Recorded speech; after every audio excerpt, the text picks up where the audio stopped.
Bismillahirrahmanirrahim. Alhamdulillah va salatu vassalamu ala rasulillahi sallallohu alayhi va sallam.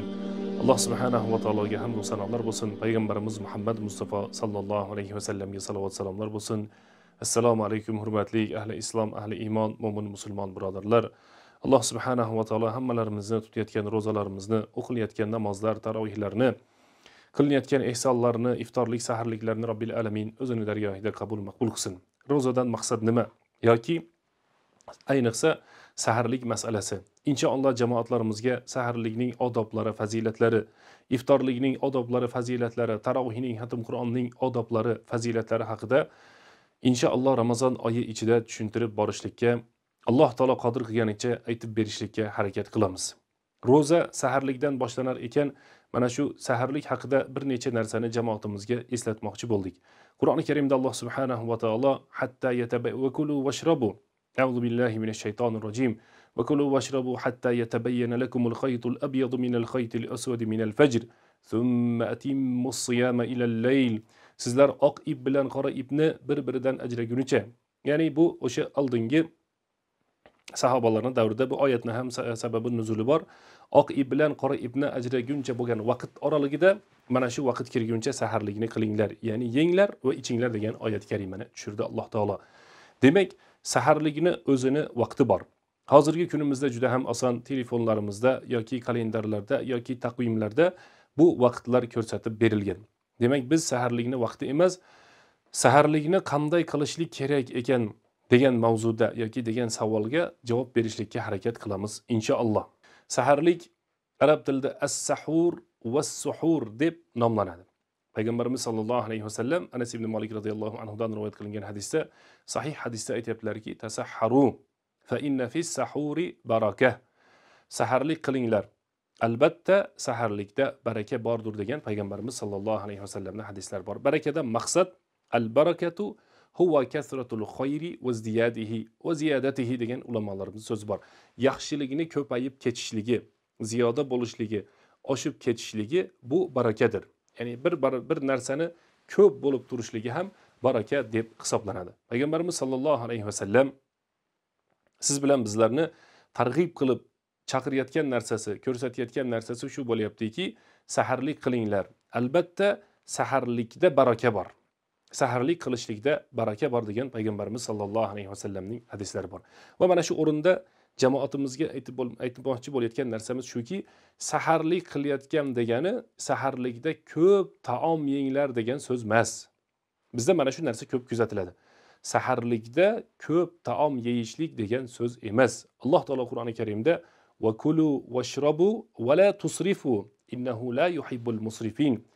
Yenglar, ichinglar, isrof qilmanglar deyapti Alloh taolo. Yenglar, ichinglar, isrof qilmanglar. Fa innahu la yuhibbul musrifin. Albatta Alloh taolo isrof qiladigan bandalarni yaxshi ko'rmaydi. Albatta Alloh taolo isrof qiladigan bandalarni yaxshi ko'rmaydi degan oyati karimani tushirdi. Mana bizning xalqimizda, odamlarimizning orasida shunday bir tushunchalar borki, ko'proq taom yesang, uzoqroqqa yetasan degan maqsad. Hatto ba'zan ota-onalar bir saharlikda o'tirib qolinadigan bo'lsa, yaqin insonlar farzandlariga yoki yaqinlariga qarab turib, ko'proq taomdan yenglar yoki ko'proq suyuqliklardan, suvlardan ichinglar degan targ'iblar qilinadi. Bu esa ayni aksi tibbiyotga ham to'g'ri kelmaydi. Rasulimiz sallallohu alayhi va sallam o'zlarining hadislarida aytiblarki, fa in kana wala budda minhu. Agar yeyishlik ilojsiz bo'ladigan bo'lsa, albatta biz taom yeymiz yoki ichamiz, mana bu narsa ilojsiz bo'lar ekan, fasulusuhu lit-ta'am va sulusuhu lish-sharob va sulusuhu lil-hawa. Yeydigan narsamiz oshqozonimizning 3dan 1 qismida bo'lsin. Ya'ni oshqozonni 3 qismga bo'laylikda, bir qismiga taomga joy ajrataylik va bir qismini suyuqlik, suv yoki shunga o'xshagan narsalarni ichishlikka joy ajrataylik va 3-chi qismini esa nafas olishlik uchun, havo olishlik uchun joy qo'yib qo'yinglar degan payg'ambarimiz sallallohu alayhi va sallamning hadislari. Arablarda al-mi'datu baytu ad-da degan maqol bor. Ma'nosi yoki tarjimasi oshqozon bu kasalliklarning uyasi degan so'z.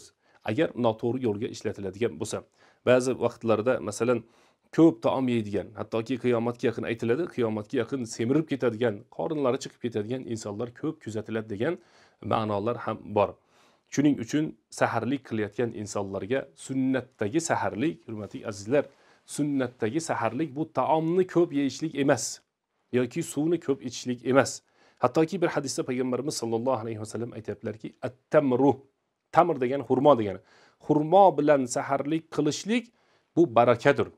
Xurmo bilan saharlik qilishlik. Bizda bir shunday tushuncha bor. Xalqimizda xurmoni faqatgina iftorlikda ishlatiladi. Xurmoni faqatgina iftorlikda ishlatiladi. Buni inshaalloh iftorlikning odoblari degan narsada ham darsimizda ham eslatib o'tamiz. Balki hurmatli azizlar, saharlik vaqtimizda ham xurmo yeylik. Saharlik vaqtimizda ham xurmodan yeylik. Balki ayniqsa saharlikda taomni ozaytirish kerak. Saharlik vaqtimizda taomlarni ozaytirishligimiz kerak. Ko'p taom yesa tibbiyotda aytiladi. Bu shariatimiz ham tibbiyotni tushuntirib bergan o'zi aslida.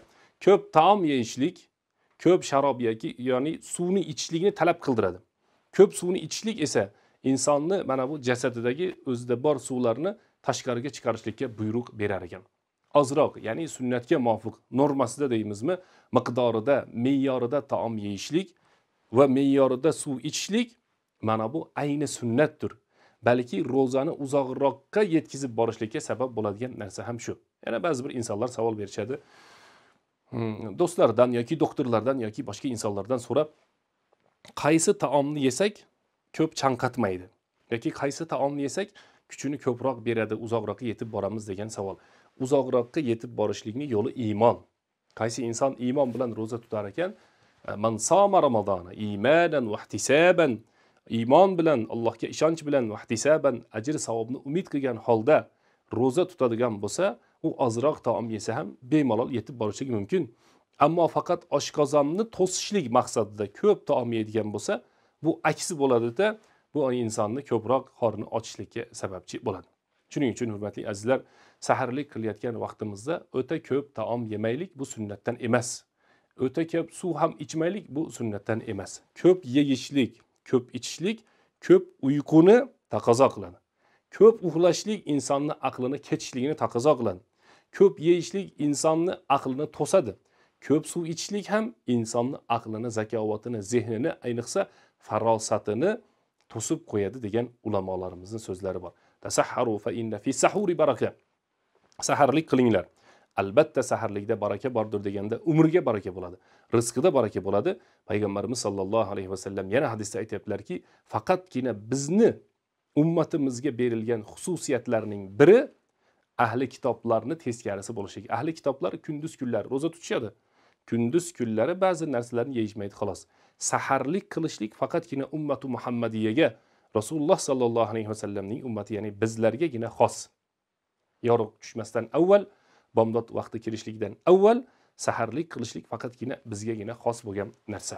Saharlik, as-suhur, as-sahar degan Qur'oni Karimda bir necha oyati karimalar bor. Ularni ham inshaalloh bir vaqti keladigan bo'lsa zikr qilib o'tamiz. Saharlikka uxlab qolgan bo'lsa-chi desa, uxlab qolgan bo'lsa, biz ayniqsa Abu Hanifa Imom Azam Hanafiy mazhabida Ramazonni boshidagina 30 kunga niyat qilib qo'yamiz. Ya'ni bir oy degani yoki 29 yoki 30.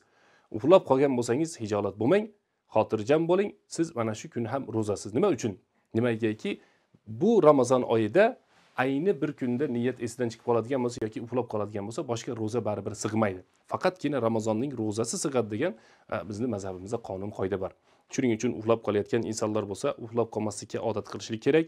Kechasi saharlik qilib yotib olib, ro'zani tutib bomdod o'qimaydigan odamlar bo'lsa ham, bu ham yaxshi emas.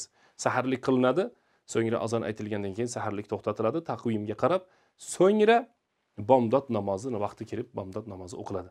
Albatta payg'ambarimiz sollallohu alayhi vasallamning hadislarining ma'nosi keng. Saharlik qilinglar. Saharlikda baraka bordir. Hech narsa topolmagan inson bir qultum suvni ichib bo'lsa ham saharlik qilsin degan Rasululloh sollallohu alayhi vasallamning hadislari bor. Alloh taolo robbil alamin hammalarimizni saharliklarni, iftorliklarni, mana bu saharlikni o'zi sunnat bo'lgan narsa. Mana shu sunnatlarga amal qilib, chiroyli ro'zalarni, Ramazonlarni bu yil va bundan keyingi bir necha yillarda yetkazgan insonlarning qatorida. Alloh subhanahu va taolo Qur'oni Karimda marhamat qilib, ayyaman ma'dudat, ayyaman ma'dudat, sanoqli kunlarda ro'zani sizlarga farz qildi deyapti.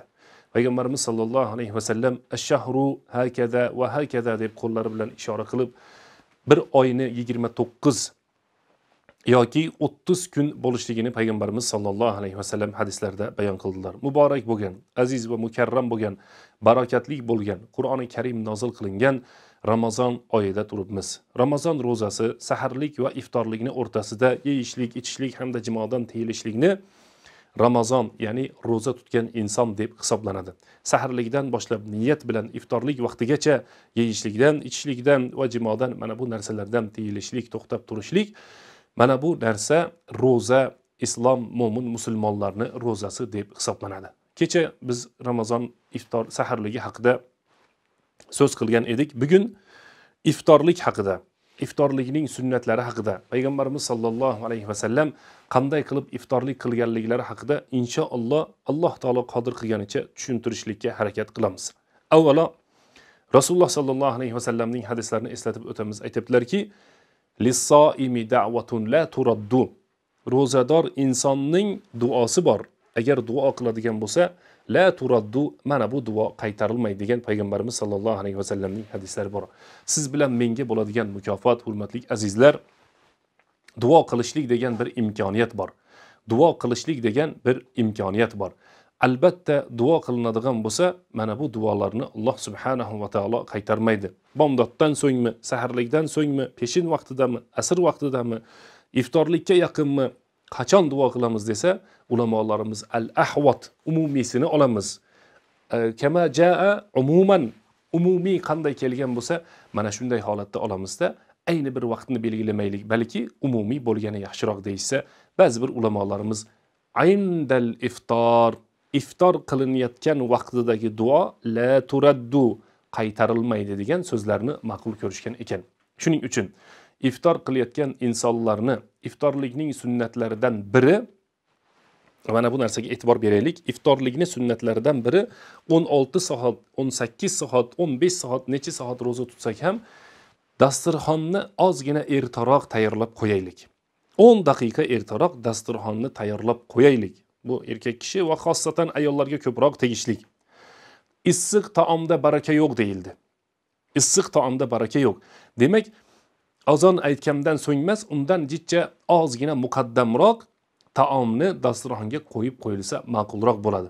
Ana 100 graduslik taomni bizi badanimiz 36 graduslik bo'lgan badanimizga uni olib kirishlik bizga zarar beradi, kasallik keltiradi, baraka ham bo'lmaydi. Balki kunduzi bilan dam olib turgan oshqozonga tezlik bilan issiq narsalarni yoki darrov shoshilinch bilan sovuq muzdek narsalarni olib kirishlik bu sunnatda ham yo'q, tibbiyotda ham yo'q. Shuning uchun kasallikka o'zimiz sababchi bo'lishimiz mumkin.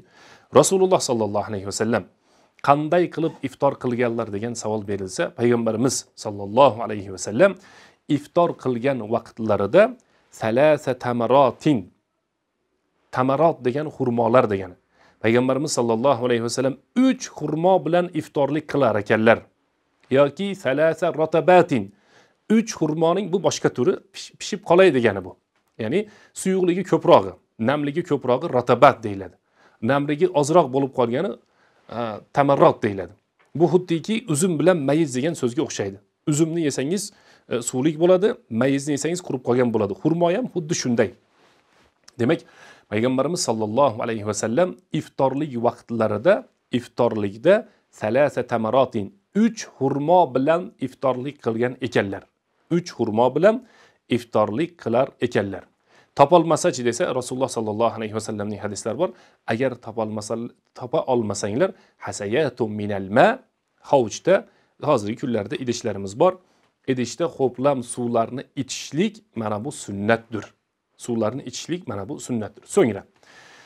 So'ngra Rasululloh sallallohu alayhi vasallam shom namozini o'qib olar ekanlar.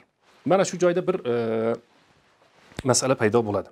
Masalan, ba'zi insonlar ozgina taom yemasalar, namozda o'y fikrlari joyida turmaydi. Ozgina taom yeb olsak bo'ladimi desa, albatta bo'ladi. Ozgina taom yeb olsak, inshaalloh albatta bo'ladi. Lekin birinchi taom yeb turgan vaqtimizda juda ham ko'p taom yeyishligimiz shart emas. Iftorlikning sunnatlaridan, hurmatli azizlar, ma'ajjalu al-fitra.